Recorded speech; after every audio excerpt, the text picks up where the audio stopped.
In so many years, I don't think I have used this word to express my reactions for a movie.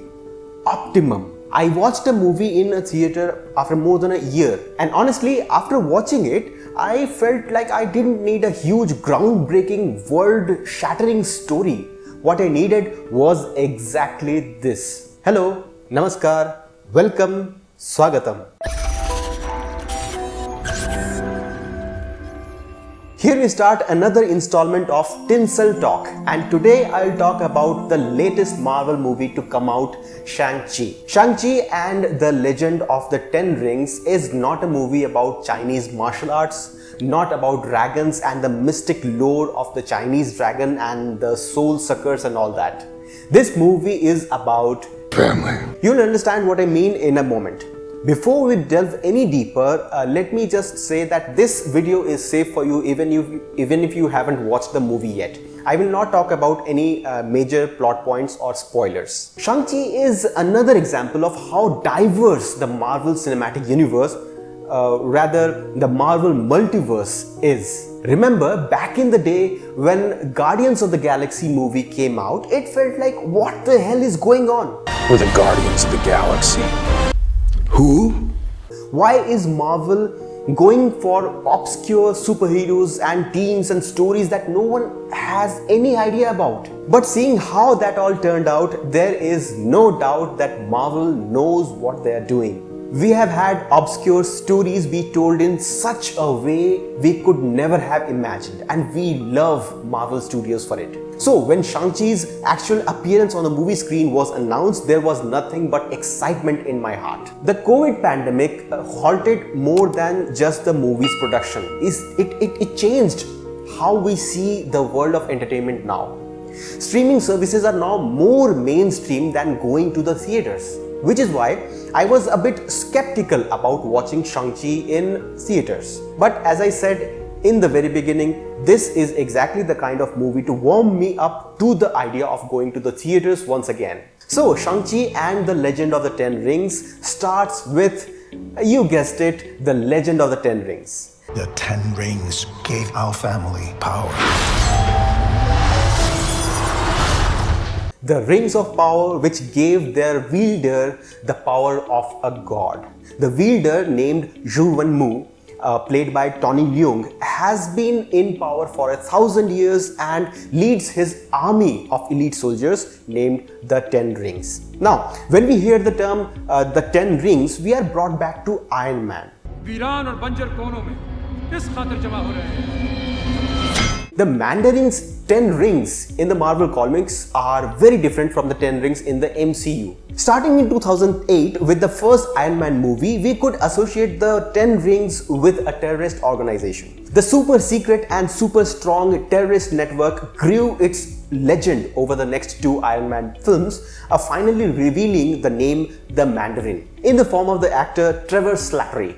This is the Mandarin? I know, it's embarrassing. Hi, Trevor Slattery. The story of Shang-Chi is inherently linked with that story. In fact, if you haven't, you must watch the Marvel one-shot All Hail the King. Who is Trevor Slattery? The Mandarin, the real Mandarin story started with that short movie.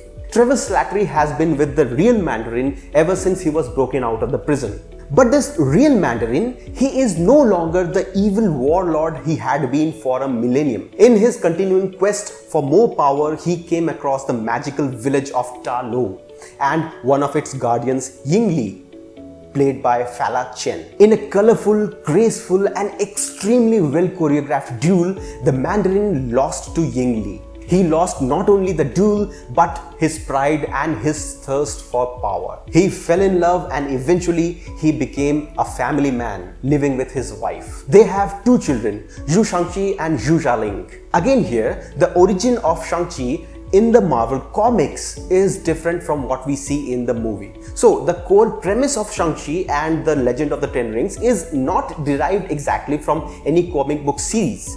The comics only acted as the inspiration for the characters. When we meet the adult Zhu Shang-Chi, he has left his home and is living in America under a new name, Sean. Shang-Chi. Shang. Shan. Shang. Shan. S-H-A-N-G. Shang. That's what I said. Shang-Chi or Sean is trying to escape his past and lead a normal life. Well, not normal per se, but mundane, absolutely unremarkable life of a valet. But he has a friend and partner in karaoke, Katie, played by the lively Aquafina. Things go topsy-turvy when the past creeps up from behind Shang-Chi on the bus and he's forced to accept his true identity. Shang-Chi finds his sister and together they confront their father, who, it turns out, has returned to his former position of the cold but powerful leader of the Ten Rings. Now he has a plan to attack his wife's village to rescue her from her people.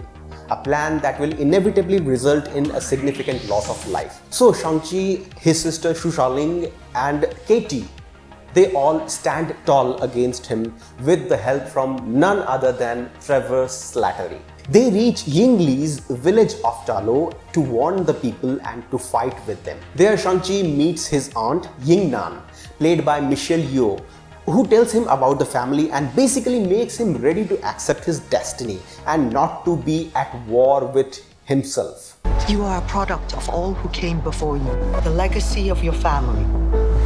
You are your mother, and whether you like it or not, you are also your father. Then the attack begins, there is a huge CGI battle and ultimately Shang-Chi earns the 10 rings from his father and saves the village. My name is Shang-Chi. The end. Now, as you can understand, there is nothing too special about the story of Shang-Chi. Still, as far as superhero origins go, this one is nicer than most. As I said in the beginning, this movie is a story about a family. So, the family history plays a good part of making of the whole story believable and likable. The villain, the Mandarin Zhu Wenmu, whatever name you might call him by, he is a strong-willed, powerful and power-hungry character. But he is not without heart. Not doing evil for evil's sake is a great character trait in many villains. When he fell in love, it was expected that he would make his love, Ying Li, leave her old life, her family, her place and her powers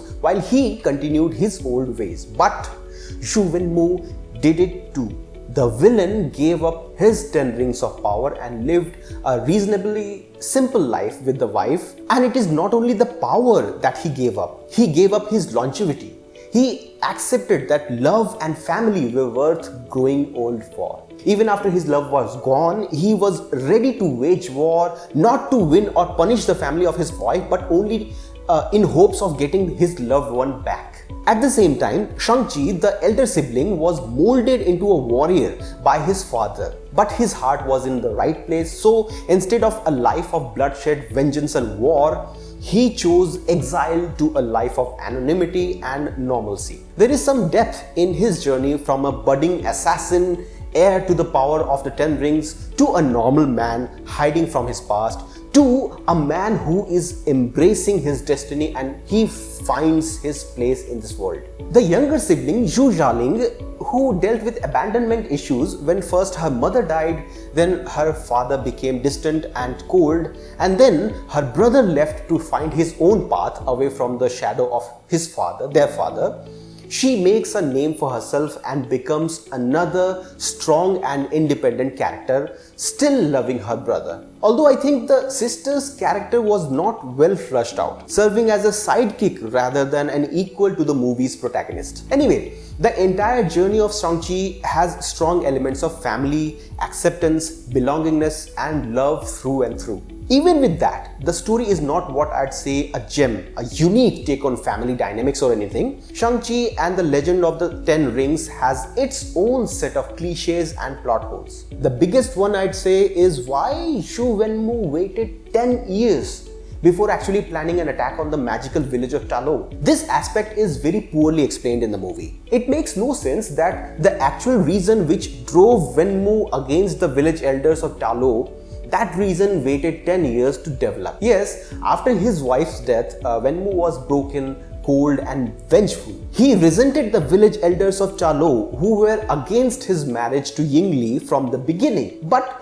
he never made a move on them for 10 years. The second thing I didn't like about the movie was how little Shang-Chi's own strength and courage was tested during the climactic battle. Shang-Chi's duel with his father Wenwu was a visual treat. Is this what you wanted?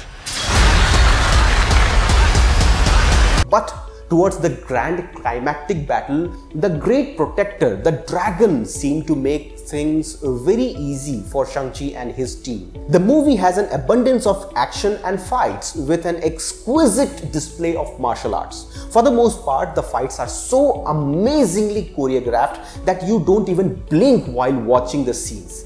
You don't want to miss the flurry of blows, the fluid jumps and kicks and all that. The duel between Wenwu and Ying Li in the village of Ta Lo, the bus fight of Shang-Chi against Razor Fist, the skyscraper skirmish in Macau, one set piece after another. This movie is a treat to watch. Yes, some scenes will remind you of classics like Crouching Tiger, Hidden Dragon, but the movie which I thought about the most while I was watching the story of Shang-Chi was Kung Fu Panda for some reason. Anyway, on the subject of action and climax, we are quite used to a giant CGI-filled climactic battle in MCU movies. Thankfully, the climactic battle in Shang-Chi was one of the better ones that we have seen from Marvel movies. It was beautiful, colorful and elegant. So much so that you could even forgive the fact that the hero used the dragon not like a revered being who is named the Great Protector, but rather a beast of burden. At least that is what I felt. In the entire movie, the visual imagery and choreography are amazing. Ta Lo's unique fauna was nicely done, although the faceless winged creature Morris, well, that was unsettling. What the hell? What the front? Oh! What is that? I can't imagine many children lining up to the toy store to buy the faceless furry Morris. Acting wise, the lead cast are great in their roles with the exception of Meng'er Zhang, who plays Zhu Xiaoling. She is good as an action heroine, a sidekick, but I guess her acting was either edited out or maybe the script didn't leave her much of a scope for deep character building. So, despite her fighting side by side with Shang-Chi, he had more chemistry with Katie than his own sister. Ben Kingsley got a fitting conclusion to his role in the MCU. His character Trevor didn't die, but I doubt we'll be seeing him again in the MCU. But there are other cameos. Wong is the most prominent one. We also saw Bruce Banner. He is back as Bruce Banner, no longer Professor Hulk. Now that is another food for thought, so to speak. But then there was Captain Marvel and unexpectedly Emil Blonsky,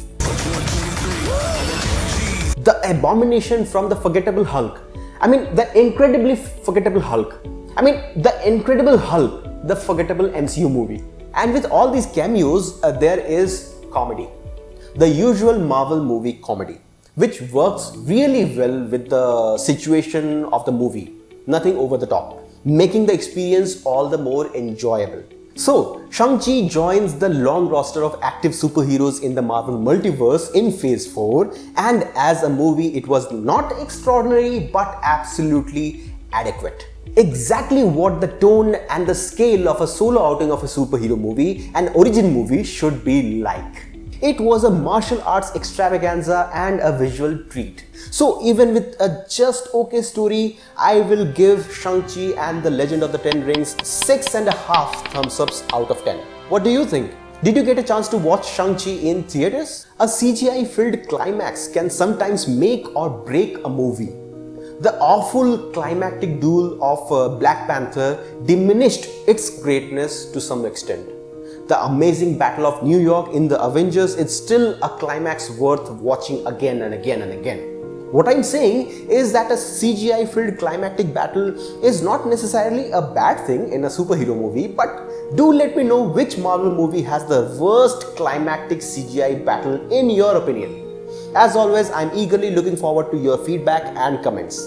If you like this review, please do leave a thumbs up and share it with all your friends.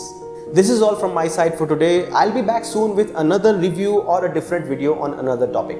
Till then, stay connected from the social media links and do subscribe to my channel, The Versatile Doctor. This is Dr. Abhinav Atul signing off. It is my pride and privilege to be able to connect with you through this video. Namaskar. While you're still on YouTube, how about you check out this video which YouTube thinks you would like. And right here in this playlist link, you will find all my Tinsel Talk videos.